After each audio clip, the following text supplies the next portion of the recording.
Hello, this is Faith at Faith and Books. It's Good Friday. It's a little after 6 a.m. in the morning. I'm going to try and make this and load it up as soon as possible because I've tried all day yesterday. I tried to upload something. Anytime I try to do something unexpectedly homeschooling, for some reason I can't upload it on YouTube. Something happens. So I'm speaking kind of softly because everyone else in the house is still asleep. So I'm just going to make this really quick. First of all, I just want to note that today is the day that my granddaughter is due, April 10th. And they're up in Boston, and we are in the middle of a pandemic. Boston seems to have managed things a little better than New York. My son tells me that they kind of started to try to flatten the curve about 10 days before New York. Made a huge difference. Poor New York, I just read, is leading the world, I guess, in the number of cases. I'm not sure. Can't remember now what I just read. Anyway, there's several things I wanted to talk about. First of all, I missed two people in my shout-outs, in my big deluxe list of shout-outs. I missed Megan Hannett. I forgot. I really like her channel. So I will link to hers. She just did a really good video on physical description in novels. And then the other channel that I missed is With the Classics, which is Erin's channel. I think her name's Erin. She's a PhD student, and she's doing a great thing on 18th century literature, which I would love to go along with, but I'm already committed to other things, but I'm taking notes because I am interested in 18th century literature, and so that's a good channel to watch too. So Megan Hannett and With the Classics and I'll link below, are two other YouTube channels that I really enjoy. Anyway, this week I tried to really focus on reading, and I did finish this book, What Jesus Saw from the Cross by A.G. Sertalange, a Dominican French priest. And this is just a magnificent book. It is so profound and so powerfully written. And what's amazing to me is they don't acknowledge the translator, because it's really powerfully written in English, but it was originally written in French, and it was apparently translated, I thought it said 1927. Is that when he wrote it? But then it was published in French in 1930. And then 1948, it was translated into English by a publisher in Dublin. And this 1996 edition is based on the 1948 translation, but has been edited to conform it to standard modern English usage and to correct other infelicities in the text. Explanatory, footnotes have been added throughout. Anyway, it's really powerfully written. I really, I wish, it's one of those books that I could probably reread many times because I feel like I'm not getting enough out of it. There's just so much to it. The contents, here's a table of contents. He basically goes through and it's everything that Jesus would have encountered. And he explains everything from the landscape to just the buildings, what they look like, and just the history of what they were, what everything was, the culture, and how everything would have sounded and looked, and how the whole culture operated. And it's just full of biblical references. Just every page has footnotes to it, and a lot of times it's just citing lots of scripture at the bottom there.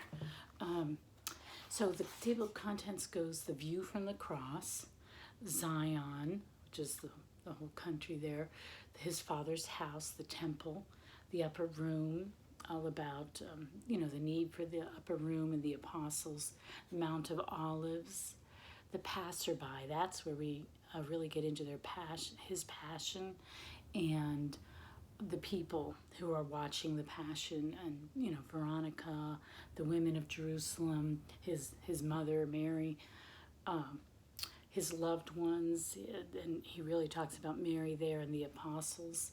His enemies, that's the Pharisees, the Sadducees, the scribes, the Romans, and then ending with Judas.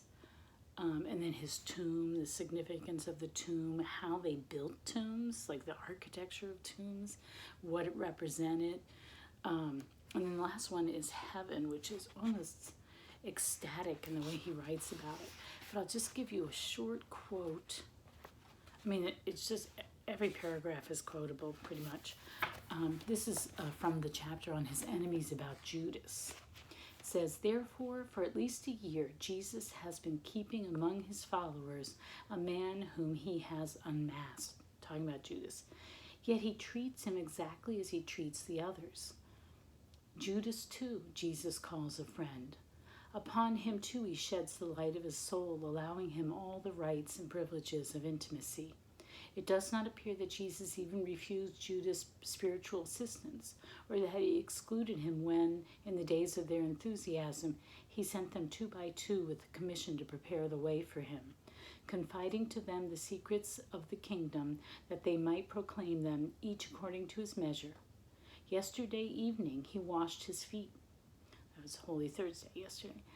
Perhaps he might win him by this solemn act of humility. How gently he treats him.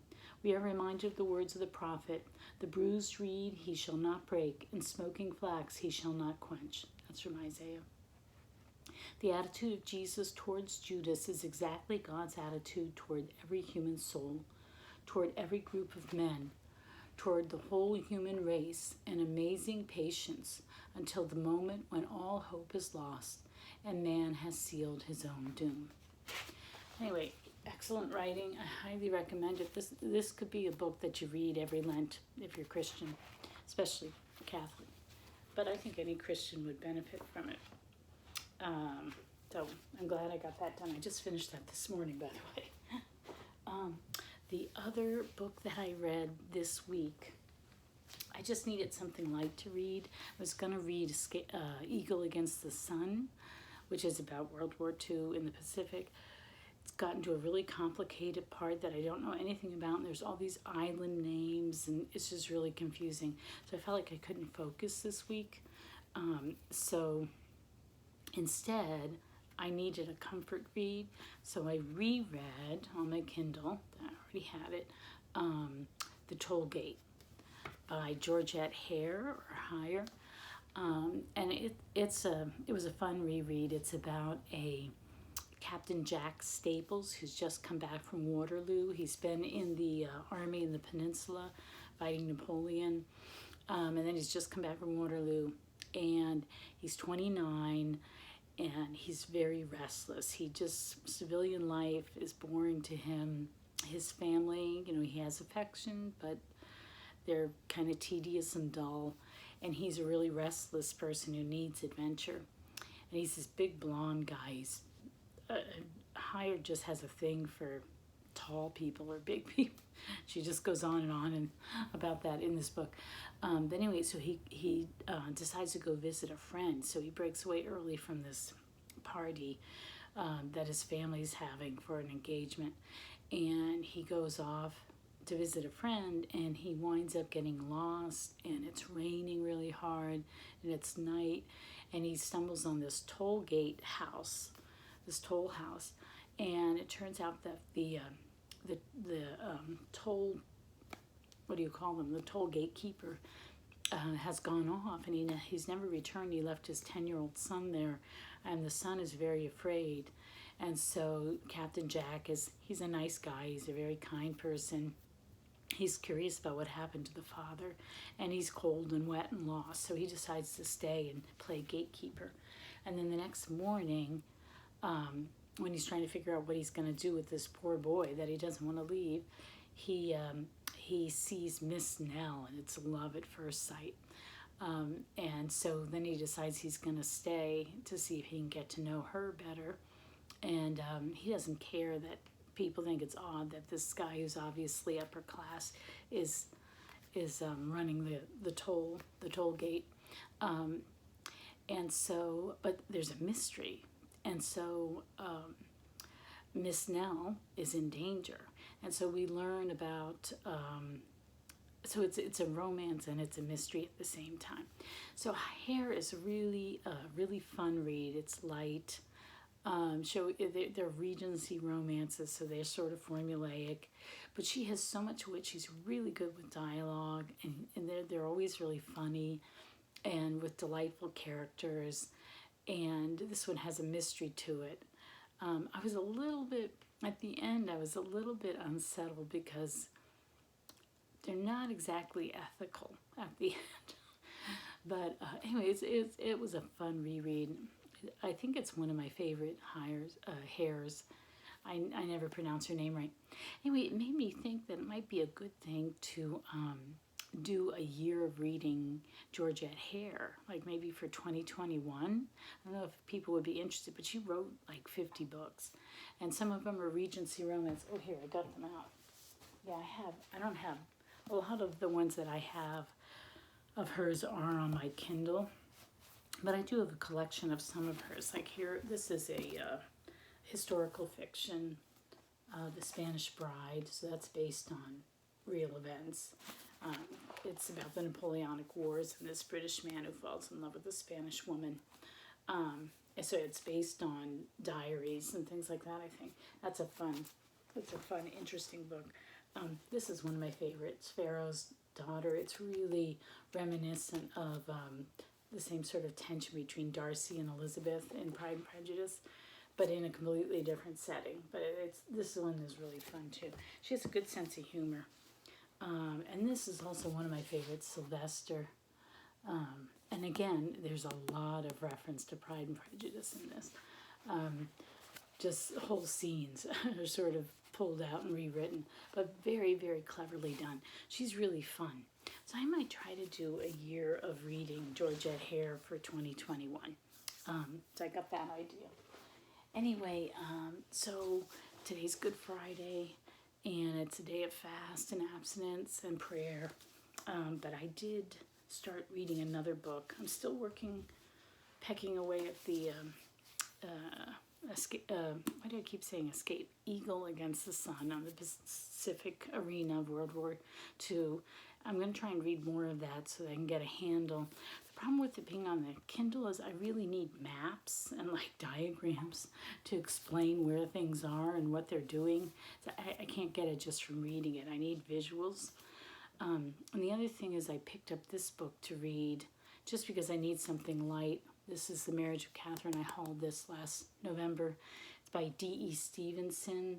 She is somehow related to Robert Louis Stevenson, like his great niece or something like that. But she was a popular writer, I think in the 40s and 50s. And I've read several of her books. And so I just started on that, just to have something light to read. She's pretty reliable. So I know that I had more I wanted to say, but it's already 13 minutes. That's crazy, and I'm afraid that this won't upload if I don't do it right away.